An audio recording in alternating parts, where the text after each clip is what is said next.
Welcome into another edition of Ringside Review. I am your host, Ethan Christodoulou, and joined alongside today by Matt Kolpitz, another member of the Nesson crew here. We're reviewing, of course, Monday Night Raw, all the action going down.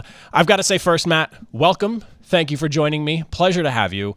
Are you being as affected as I am by these mid-afternoon show times right now? Because they are kind of killing me. Yeah, I mean, I'm just not a morning person, and I know, mid-afternoon, I got a little bit of sleeping in, but nah, it's still just throwing off my day. But here we are, and I'm honored to finally be on. Been wanting to talk wrestling with you for a while. When I saw that Nesson started doing these podcasts, I was so excited and watching them all, so honored to be a guest. Awesome. Well, I'm excited to have you on, man. But yeah, these mid-afternoon shows are killing me. I guess I understand where our friends across the pond, I feel like for years I've been seeing them complain about show times. Now, granted, they're watching at it sounds like 1 or 2 in the morning when Raw's live for us, which is also not ideal, but I'm starting to understand where they're coming from now. But we're going to dive right into it. Cena, Rhodes 2, essentially their second matchup in the ring promo. John Cena basically coming out and telling everybody he wants to ruin professional wrestling. And I don't know if you've been able to catch some of the last couple of shows that we've talked about this whole setup here, especially the reaction to last week with Cena first breaking his silence. I felt like there was some meat on the bone that we needed to get in regards to why Cena was turning heel. And we're starting to get some of that, and I'm glad to see that. And it sounds like this is really just John Cena caring about his legacy and wanting to put his final stamp, and on top of that, solidifying his legacy in a way that nobody else has, and that's winning the championship and now ruining professional wrestling by taking the championship home with him and basically making whatever title has to get made after his retirement into a toy. And he related it back to 2005 when he revealed the spinner belt. The spinner belt got, favorable and negative reviews depending on who you talk to. So we're going to start there. I want to ask you the question, Matt, here, because you and I, similar age range, we grew up roughly on the same era of wrestling here. The spinner belt caught a lot of flack when it was first revealed. Now, me as a kid, and being called a toy is very much something that I heard quite a bit growing up, and it definitely was that. I myself had 2 of those gifted to me, obviously the kids' ones, not the fancy real ones, but the kids' ones. I had 2 of those gifted to me on the same Christmas. So, I mean, believe me, I get it. It is a toy. I loved it, though, as a kid. I want to hear your thoughts on the spinner belt overall, because there are some intricacies to that belt that we kind of discussed before the show, and I want to talk about that there. So let me hear your thoughts on that spinner belt. Spinner belt, man, to me, absolutely my favorite belt of all time. Now, look, I get it. It came after the Winged Eagle, some of these other more classic belts. The one before that Eddie Guerrero used to wear, was just all gold. I forget what that one's called, but the spinner belt came when Cena introduced it. And I mean, growing up here in Boston, growing up a wrestling fan right around that 2005, mid-2000s range, Cena was the guy. Cena just absolutely was carrying WWE. Cena introduces the belt. I'm all for it. Yes, it does look like a toy, especially on some guys like Triple H. It looked a little weird. I'm trying to think of some other champs, but that's one that really stands out. I thought it looked pretty good on Edge, and then he redid it himself with a different version of the spinner. But it just fits Cena. And every time it went back to him, you just knew that it was his title. I mean, he did introduce it. And after all these years, when it got retired by The Rock in whenever that was, 2011, 2013, it hurt because I knew that was a part of my childhood that was dying that day. But I said before the show, I've been wanting to purchase a belt after all these years. As a kid, my parents were like, no way, that's like $300, $400. Like, we're not spending that money. So the spinner belt is definitely coming to my house one day when I can open the wallet for that one. Yeah, I feel like those kids that grew up in that mid-2000s era probably appreciate the belt a little bit more than some of the older fans do. That's definitely the gist that I've gotten it from around the internet. I didn't realize, though, until Cena pointed it out in his promo, just how much negativity it got. And you and I, before the show, we were even going back and forth, where I understand where they were coming from about the looking awkward on certain people. I actually liked it on Triple H. I didn't mind it on him. Like, Randy Orton also looked really good with it, too. Like, those are people... 2009 Orton. Yeah, bald-headed, evil 2009 Orton, yes. Like, I never had an issue with him wearing it, but, like, we talked about a little bit about like WrestleMania 23 when Undertaker won the Royal Rumble. There was no chance that they were going to have Undertaker face Cena and go over at WrestleMania and him holding up that belt. That just never made sense in my eyes.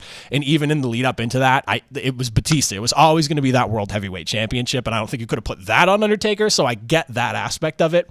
But I like that Cena's kind of using this to tie into what he's going to do going forward, because his goal is essentially, I'm going to win this championship, I'm going to retire, and like you called the championship I debuted in 2005 as a toy, whoever gets that next championship after me is not the real champion. I'm retiring as the last champion. He has merch coming out now as the real final champion, or whatever it is that he has on the shirts now. And this is an element that I think that this needs here, because Cody Rhodes, obviously being the savior of WWE, he has a real reason to be the savior now. Heel John Cena alone wasn't enough in my eyes. It needed to be a little bit more beyond just that. So now we're at the point where Cena's not only here to cement his legacy, but he wants to tarnish any possible legacy after him. He wants the buck to stop with him, essentially. And I want to get your thoughts on that, because again, last week when this all happened, and even right now, I'm having a little bit of an issue buying into Cena, even though I desperately have wanted to see this heel turn. Mm-hmm. And maybe it's because I grew up on superhero John Cena and he was always the good guy. So it's just weird seeing him be the bad guy like this, but I want to hear your thoughts on that. So I have so much to say about this feud, yet so little time. However, these are my two heroes at the time, because like I said, grew up with Cena, did also see him go through his Super Cena phase, and now I'm a huge fan of Cody. So this is like a dream feud for me. However, the mixed reviews that I have is it does feel a little off. I feel like it did need that kind of build up after the incredible heel turn that we got at Elimination Chamber. I do think that promo last week was good for Cena. I definitely agree that him not changing the merch or whatnot, that's going to be an adjustment, because it still just feels like your hero coming out, and then the crowd has to remember, oh, I got to boo this guy now. So it takes that second to kind of process that he's now a bad guy. However, I do think that I'm seeing all over Twitter, people are saying Cody's 2-0 in promo battles against Cena right now, and it very much feels like Triple H is just holding back Cena, not letting him just do the typical, Cena roast that we get. So people just want him to go all out. I'm waiting for that. I'm waiting for that moment where we finally get Cena to just open up on Cody, open up, absolutely start drilling him, bringing up facts. Maybe he brings in Dusty's name. Who knows what Cena's going to do. But until we get that promo, I feel like that's why I have some mixed reviews about it right now, where I don't want to say it's falling flat, but it does as we get closer and closer to WrestleMania. Need a little bit more oomph, and I'm just waiting for it. I know they have another face-to-face next week, but that's kind of where I stand. I want to be really invested in this match, but it just needs that little push. You know what? I'm glad that you brought that up, because that is something that I'm starting to see as well. I didn't necessarily see it as much last week. I thought it was too quick for people to bring up, Cody and Cena didn't really have a back and forth. Like, Cena spoke, Cody came out, said his piece, and then that was it. He dropped the mic and called it there. Where now it was basically flipped. Cena spoke again, Cody came in to speak, put the ball in Cena's court, but then Cena just dropped the mic and left. We haven't gotten that back and forth. And the one thing I feel like I really need, that I agree with you on, is that evisceration from Cena, that we know he can deliver on the mic to whoever the lesser person is in his eyes. And I think back to his feud with Roman when he was still the big dog, and the way he diced up Roman in that one promo that they had head-to-head, where Roman essentially forgot his lines and just kind of left him there on an island, and he made it loud and clear to everyone that Roman needed a second to recollect himself. I need that moment, and I really hope that between now, and we have 3 Raws, 6 shows altogether, because maybe there's a surprise appearance on a SmackDown here, but we got 6 shows technically between now and WrestleMania. I need that as well. And I think that's the missing piece to really get me sold on this rivalry, is I need, like you were saying, I need that Cena promo where he rips into his opponent like we know he can. And there is a feeling right now that maybe they're trying to hold off on it or protect Cody a bit, but I need something that casts doubt on Cody. And maybe that's what pushes it over the edge for me. The next thing we need to get into, because this is a feud that I honestly was not for up until last night. CM Punk has me sold on the triple threat now, and I think it speaks volumes to just how good he is on the mic and the competitor that he is and what he brings to the WWE and professional wrestling as a whole, with his ability to put a microphone in your hand and make you buy in. calling out Seth Rollins and Roman Reigns for taking something personal that he views as just business is a masterful way of putting this together. And him tying in the fact that he brought Seth Rollins and Roman Reigns into the business in that very first appearance of the Shield, and being the guy to take them out is something he would love to do, is a nice kind of full circle. This triple threat match now makes more sense, because initially I don't just like random triple threats. I like there to be like contendership on the line or a championship on the line. I need there to be more of a reason than just three guys fighting. So that was a nice full circle moment. You have Roman obviously having issue with Paul Heyman being a good friend of CM Punk. We saw that when Roman made his return during the steel cage match on Monday Night Raw. I want to hear your thoughts on this triple threat and the way that they're kind of building it now, because at first it felt like there were loose ends in this, like, I don't want to call it love triangle, but like hate triangle that they had going on here.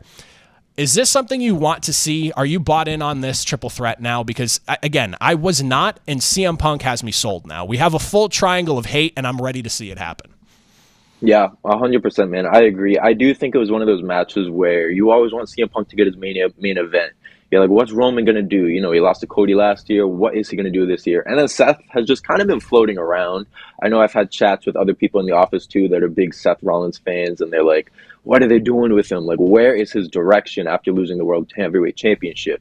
So I also did feel a little meh about this match going into it, but I do think at the end of the day, CM Punk is just someone that can match John Cena on the mic, and he is able to sell matches, sell feuds, and that's what this promo on Monday definitely did. I do love the history and the tie-in of the Shield. Obviously, when he was over in AEW, he was kind of feuding with Dean Ambrose, formerly John Moxley over there, so kind of did his business there. Now it's time to deal with Reigns and Seth, take out the guys that he kind of brought into this business however many years ago, over a decade ago. And for Seth and Roman, you know, they're just like meant. It's like a Sami Zayn, Kevin Owens kind of love story. You know, they're always going to be feuding. They're always going to be headlining Manias, winning titles. And it's about damn time that they are at WrestleMania with Punk involved in that whole little, like, who's Paul Heyman going to go with? I've seen some rumors about maybe he leaves that night with Seth Rollins. We'll see. I do think it's going to be interesting now to see how that triple threat plays out. I think there's a lot more story, and yeah, I'm bought in. I'm all for this match. I did see that going around on X the other day, where it was like, watch WrestleMania Night 1 end with Paul Heyman shaking Seth Rollins' hand, walking away with him. I low-key really want to see that now. That was something that, it wasn't even like a thought in my mind, but I've just been on the whole, Paul Heyman owes Punk a favor for Survivor Series. He'll ask Paul to be in his corner, so that adds more fuel to the fire of beef between he and Roman. But in some crazy world, if we get, because also Seth got the name change recently, at least on WWE's website. The freaking got taken out of his name, which I'm all for. I never really liked it. I get what they were trying to do with it. It never sounded right to me, and it got forced way too much. And even Seth shared that same opinion. It felt like they were shoehorning that middle name into his name and everything, where it should have just been something that in a big match, you know, something's on the line. You want to make his entrance a little bit more grandiose because his entrances are the way they are. Like, that would be a great place to put it. But like, they were saying it every time his name was said on commentary, and it's like, it's in the nameplates, it's in all this stuff. So I wasn't a fan of that. But now it feels like, okay, maybe we're getting a more serious Seth, and that's the curveball we get, which if that's the way this triple threat match ends, all right, so be it. I was wrong about the triple threat because I like the build now. I like the angle they're taking, and if that's what it catapults into, I didn't see that coming in the slightest, but seeing it now teased on the Twitter machine, I'm here for it. The last thing we need to get into, because this feels like the story that WWE is just taking, and they're going to bang a left and a right and a left again at every possible opportunity just to keep us off the scent of what exactly is going to happen with this match here. We now have Iyo Sky defending the World Championship on Raw next week against Rhea Ripley, and Bianca Belair is going to be the referee for this match. I did not see this coming in the slightest. I thought we were getting the triple threat reveal tonight. It would be, you know, put into official, like, you know, official ink on the paper, all that stuff. Like, I thought that was going to be what we got from Monday Night Raw. Instead, a new wrinkle with this match happening. I want to get your perspective on this triple threat because this is one that I've been very much back and forth with. And at this point now, I've accepted what it is. It's that story that they're going to leave you guessing the whole way through, and we have no idea what we're going to get come WrestleMania. I'm still assuming triple threat. I'm assuming Bianca is going to cost Rhea or Iyo the match, and it's going to force Adam Pearce's hand. He's going to have to make it a triple threat. And if you even go to WrestleMania's Wikipedia page, this match is on the card for the Wikipedia page as a triple threat already. So everyone assumes it's going that angle. But is there a possibility that we get a one-on-one based off of whoever wins next Monday? Man, I mean, I don't know what they're going about with this match, and I love it because I feel like when you have that unpredictability card in WWE, that's when you know you're hooked, you're entertained. And with this, I did not expect Iyo Sky to defeat Rhea however many weeks ago. And now with the way they're going about it, I agree. I really like that you're just left guessing. Now you got the special guest referee match, which I love that stipulation. I love when the feuds come together and you have one of those members being a special guest referee. It's always a fun match. You know someone's going to get screwed over and there's going to be tampering with. However, I do think it will be a triple threat at Mania. It feels like that's inevitable. But if that is what everyone's predicting, maybe Triple H throws a curveball at us. Maybe Io's just going to win clean and Rhea doesn't get in and she'll force her way and interfere at Mania. Like, who knows at this point? I'm going to bank on it being a triple threat, but I'm for the ride. You know, I'm on the roller coaster. I've been enjoying the build. I think there's a lot of been interesting developments with this, like with them being overseas. There's a lot of controversy with like the crowd reaction to Bianca. A lot of people are just viewing Rhea as controversial. They're like what? Like, how are you just gonna wed yourself into this? Like, you did not win Chamber, blah blah blah. So I like how it's just stirring up all this discussion with the fans, stirring up all this discussion on X. And yeah, I'm gonna just leave it at I think it's gonna be a triple threat and enjoy the ride. I like that. I do think we're heading to a triple threat. But I do like your idea of maybe in some way they do try and leave Rhea out, and it ends up just being Iyo, Bianca, and Rhea's on the outside looking in. Maybe we get the interference at WrestleMania or something. This is just one of those stories that keeps taking turns, and this is not where I thought we would be at all. I did not think we'd be having another championship defense in between WrestleMania and Elimination Chamber. This is the second time this title is going to be defended now between Elimination Chamber and WrestleMania. That's just one single PLE apart between the two. So, for somebody who was a little bit worried about the direction, I'm now starting to see what they're doing, and I think I'm starting to like it. The fact that I'm left guessing every week is something that I can only ask of WWE to do, and the fact that that's the road that they're going down, I guess I'm just going to have to sit back and watch. But that's all the time we got today. Matt, I appreciate you for joining me today on another edition of Ringside Review. I hope we get to do this again real soon. For all those watching, as always, if you made it to the end, greatly appreciate it, and we'll see you all next week for another review of Monday Night Raw.